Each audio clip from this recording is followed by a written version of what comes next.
كل مرحلة بعيشها، من مشاكل، من أذى، من أي شيء، أتكيّف مع هذه المرحلة، ولا يشغلني شيء إلا التوجه إلى الله سبحانه وتعالى، ولا يشغلني أي شيء إلا الله سبحانه وتعالى، وإن أنا أتكيّف مع المرحلة اللي أنا باكون عليها.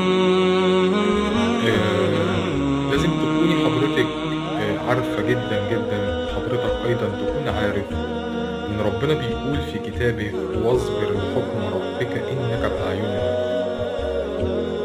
إحنا شايفين ومطّلعين ده ربنا اللي بيقول، شايفين كل شيء بيحدث، وشايفين أنت بتعمل إيه.